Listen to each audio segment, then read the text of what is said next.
Hello, आप सभी का स्वागत है रितेश हाइड्रोपोनिक क्लासेस में।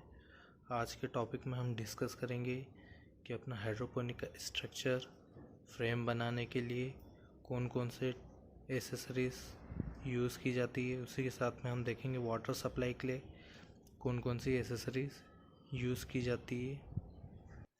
ये जो हाइड्रोपोनिक प्लांट है ये स्लोटेड एंगल की फ्रेम पे बना हुआ है। स्ट्रक्चर जो बना हुआ है इसका ये स्लोटेड एंगल के फ्रेम पे बना हुआ है। आप इसे वेल्डिंग वाला भी बना सकते हैं। इसका फ़ायदा ये है कि इसे आप इजीली कस्टमाइज़ कर सकते हैं बड़े क्रॉप्स के अकॉर्डिंग और छोटे क्रॉप्स के अकॉर्डिंग। आप यहाँ से नट बोल्ट खोल के इससे इसकी हाइट विड्थ इजीली बढ़ा सकते हैं। तो इसे बनाने के लिए हमें ये एंगल प्लेट की ज़रूरत रहेगी और नट बोल्ट की ज़रूरत रहेगी जो ये लैडर के फॉर्म में बना हुआ है।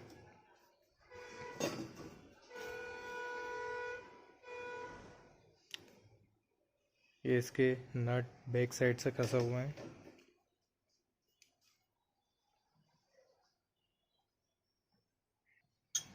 आप इसे इन स्पिनरों के थ्रू कस सकते हैं इजीली। वाटर सप्लाई के लिए हमें इन मेन एसेसरीज की ज़रूरत पड़ेगी। इन तीनों एसेसरीज की ज़रूरत पड़ेगी।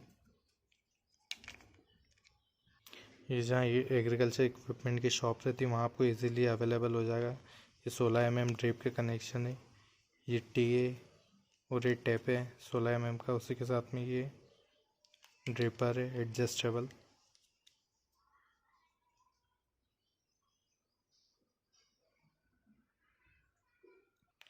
इसे आप घुमा के इजीली वाटर डिस्चार्ज कम ज़्यादा कर सकते हैं।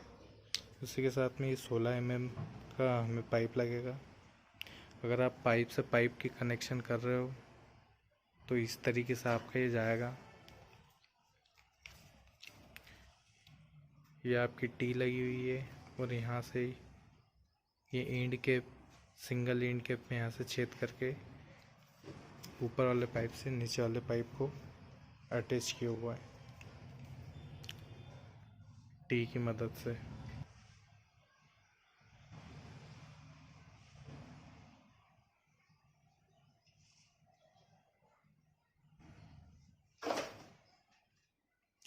उसी के साथ में जो सबसे नीचे वाला पॉइंट है जो हमारा वाटर स्टोरेज से अटैच है उसके लिए हमने इस तरीके से सिंगल कनेक्शन दिया हुआ है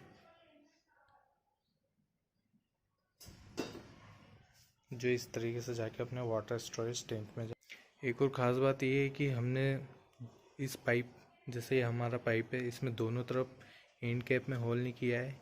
इसका कनेक्शन ऊपर से यहाँ दिया हुआ है। उसी के साथ में इसमें यहाँ इसका कनेक्शन नहीं दिया हुआ है। इसका उस साइड में इस तरीके से दिया हुआ है।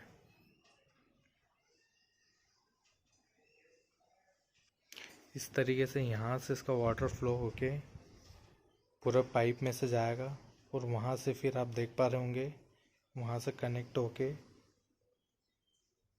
यह आपके स्टोरेज टैंक में जाएगा।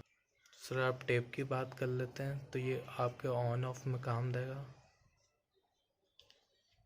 जहाँ आपको लगता है कि ऑन ऑफ वाला सिस्टम यूज़ करना है वाटर सप्लाई के लिए उसके इसी के साथ में ये आपका 12 mm का हार्ड पाइप है जो कि आपके प्रेशर मोटर से अटैच रहता है और इसमें ये आप फोगर ये ड्रिपर लगा सकते हैं एडजस्टेबल जो कि आपका टॉप में आप देख पा रहे होंगे इस पाइप में वहाँ की जगह पाइप में इस तरीके से ये अटैच किया हुआ है। इस तरीके से वहाँ ऊपर अटैच किया हुआ है तो जो आपको वाटर सप्लाई करने के काम में आता है। इस तरीके से ये एक सेक्शन में 3 पाइप लगा हुआ है तो मेरे 3 सेक्शन बनाए हुए हैं। उन तीनों में इस टाइप से ये ड्रिपर लगा हुआ है। आप इसे एडजस्ट कर सकते हैं इजीली। और वाटर का डिस्चार्ज कम ज़्यादा कर सकते हैं। उसी के साथ में जो ऊपर के सेक्शन है उसमें कनेक्शन दिया हुआ है ये ड्रिपर का, वो जो ऊपर वाला पाइप है उससे वाटर फ्लो होके इस तरीके से यहाँ से होके दूसरे पाइप से तीसरे पाइप में और तीसरे से चौथे में और इसी तरह पांचवें में। तो आप अगर हाइट वाइज जाते हो तो आप इजीली प्रेशर मोटर के थ्रू 5 पाइपों में इस ड्रिपर के थ्रू इजीली वाटर फ्लो कर सकते हो हाइट में। उसी के साथ में ये इस तरीके से दिए हुए हैं लेंथ में, तो ये 9 पॉइंट पे ये ड्रिपर लगा हुआ है आपके। इसी तरीके से 9 पॉइंट पे लगा हुआ है और 5 हाइट, तो 5 इंटू 9 45 पाइप में यह आपके इजीली वाटर फ्लो हो रहा है इसके थ्रू। ये वाला जो मैंने आपको बताया था इसमें आप इजीली आपके ड्रिपर फिट कर सकते हैं। ये 12 mm हार्ड पाइप है, प्रेशर पाइप है। इसमें लीकेज होने के चांस कम रहते हैं।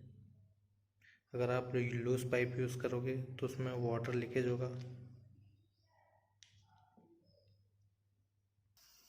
इस तरीके से आप इसे एडजस्ट करके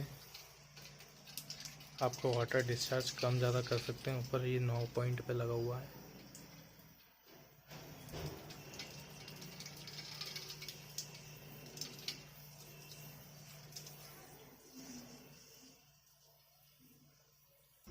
इस टॉपिक में हमने देखा कि वाटर डिस्चार्ज के लिए कौन कौन से एसेसरीज़ यूज़ की जाती है, उसी के साथ में स्ट्रक्चर के लिए कौन कौन सी एसेसरीज़ यूज़ की जाती है। धन्यवाद।